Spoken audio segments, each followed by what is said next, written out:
What's going on, everyone? It's Mars here, bringing you guys the news in a flash. Let's get right into it. Let's talk about Jesse Hughes, who is taking a lot of heat recently for calling out the March for Our Lives protest, which was prompted by, of course, the Stoneman Douglas High School shooting, and it's aimed for more stricter gun control. Now, for those of you who don't know who Jesse is, he is, of course, the frontman of a rock band, Eagles of Death Metal. And I also think that it's important to point out that back in 2015, the band was doing a show in Paris at the Bataclan Theater when gunmen came in and started opening fire in the crowd, killing 89 people. I'll get into why I think that's important in a bit, but at the time being, let's check out his statement. It reads, obviously the best thing to do to combat chronic abusers and disregarders of the law, like the law against murder, is to pass another law. Ingenious. But before we pass this law, we're going to have to denigrate the memory and curse ourselves by exploiting the death of 16 of our fellow students for a few Facebook likes and some media attention. And look how well civil rights abusers, as it concerns firearms, help to protect me and my friends in Paris. This almost sounds like the plan of like a kid, maybe like a high school student. Oh wait, that's right.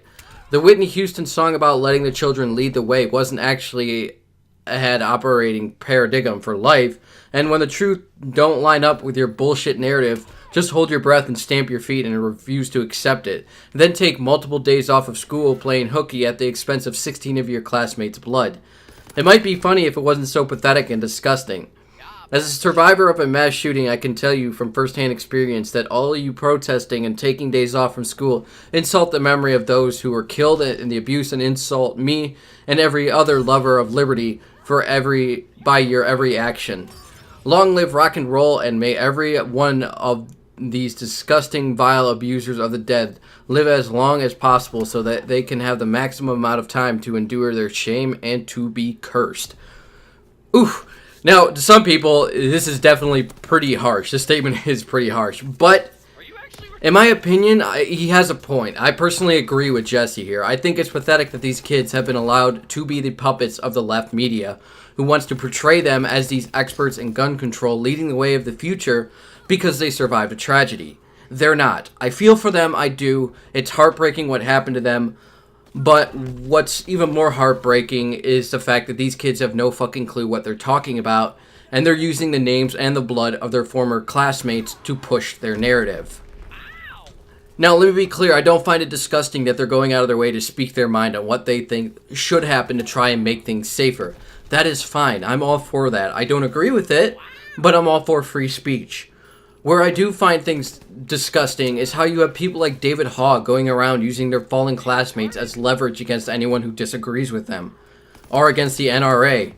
I find it disgusting that the people are saying that these kids are leading the way to the future because they've experienced the harsh reality of gun violence, but then completely disregard people like fellow Parkland student Kyle Kashuv, who actually lost his sister, who went out of his way to blame the FBI for not taking action early on, even though they were well aware of the threat of this shooter well before the incident happened, and blaming the police for standing outside in safety when people were inside getting slaughtered. And Jesse Hughes, who is literally a survivor of a massive terrorist attack that targeted his show and left 89 concertgoers dead, apparently his voice isn't as important either. Like, that doesn't mean that Jesse Hughes is in any way an expert in gun control either, but I value and feel for his experience as well as the students' experience. I also don't see Jesse going out of his way to trying to have AR-15s and other assault rifles with high-capacity magazines portrayed as this massively destructive force that needs to be banned. When in actuality, the truth is, rifles take far less human lives each year than handguns do. Handguns are a much bigger issue that we're dealing with than rifles are. And even still, to go even further, most gun deaths are a result of suicide, which again leads to mental health that needs to be tackled. Either way around, I will leave articles for this down below if you guys want to check it out and learn more. He actually, I think, made a couple more posts. They were actually a little more savage, so I didn't include them in this one, but, you know, they still maintained around this point. If you guys want to check those out, it'll be down below for you. Moving on, Rise Against has announced they will be heading on a new tour this July with support from AFI and Anti-Flag. That's actually a pretty awesome lineup, to be honest. Check out the dates for it below. Dance Gavin Dance has announced they are heading on a new tour this spring with support from IC Stars, Era, and Cinevar. Check out the dates for that. The Sword has released a new music video which has this awesome pixel art style to it. It looks very much like Final Fantasy on Super Nintendo. It's a pretty awesome music video for a pretty awesome song. Check it out below. Escape the Fate has released a new music video for Broken Hearts. Check that out below. And finally, we got a new song from Breaking Benjamin called Psycho.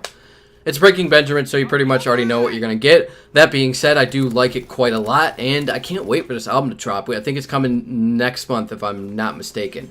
Either way around, check all of those out down below. Thank you all for joining me for this episode. It's a bit on the shorter side, but there really hasn't been a whole lot of big news going on.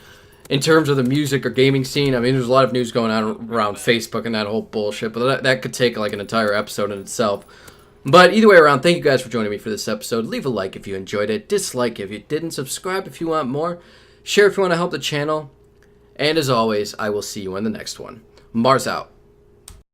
Oh, and before I go, I had a little bit of a channel update for you guys. I am going to be not changing up the schedule, but adding on to it a little bit. So Tuesdays and Thursdays are still going to be primarily for the news flashes.